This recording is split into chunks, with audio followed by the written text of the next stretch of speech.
Hello दोस्तों, मेरी YouTube channel कहानियां विद सीमा में आपका स्वागत है। दुर्गा अष्टमी की पौराणिक कथा। माँ दुर्गा की अष्टमी शक्ति का नाम महागौरी है।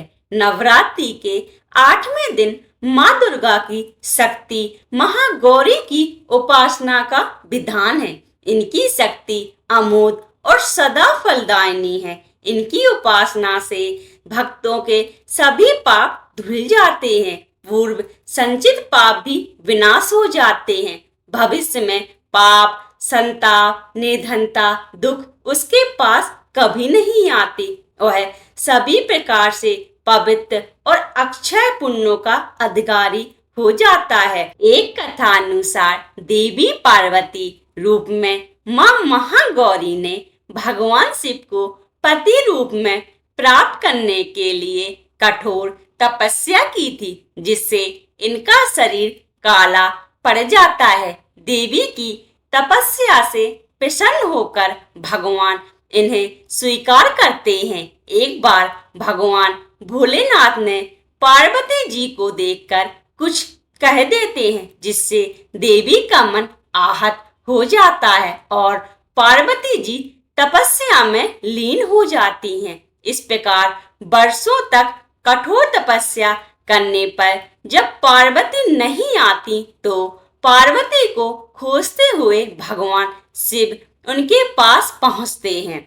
वहां पहुंचे तो वहां पार्वती को देखकर आश्चर्यचकित रह जाते हैं। शिव जी इनके शरीर को गंगा जल से धोते हैं। तब देवी विद्युत के समान अत्यंत क्रांतिमान और गौरवर्ण की हो जाती हैं। पार्वती जी का रंग अत्यंत ओजपूर्ण होता है।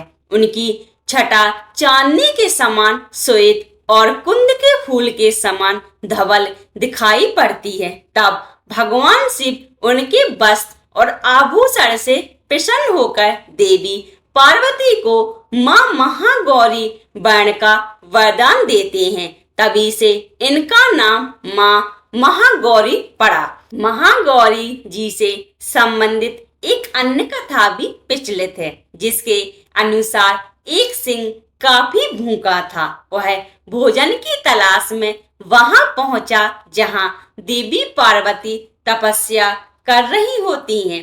देवी को देखकर सिंह की भूख बढ़ गई, परंतु वह देवी की तपस्या से उठने का इंतजार करते हुए वहीं बैठ गया। इस इंतजार में वह काफी कमजोर हो गया। देवी पार्वती जब तप से उठी तो सिंह की दशा देखकर उन्हें उस पर बहुत दया आती है और माँ उसे अपना सवारी बना लेती हैं, क्योंकि एक प्रकार से उसने भी तपस्या की थी। इसलिए देवी गौरी का वाहन बैल और सिंह दोनों ही हैं। महागौरी रूप में देवी करुणामयी, स्नेहमयी, शांत और मृदुल दिखती हैं। यदि आप ऐसे ही कहानियों को पसंद करते हैं तो कृपया आप मेरे YouTube चैनल कहानियां विद सीमा को सब्सक्राइब, लाइक एंड अपने दोस्तों के साथ शेयर करें। धन्यवाद।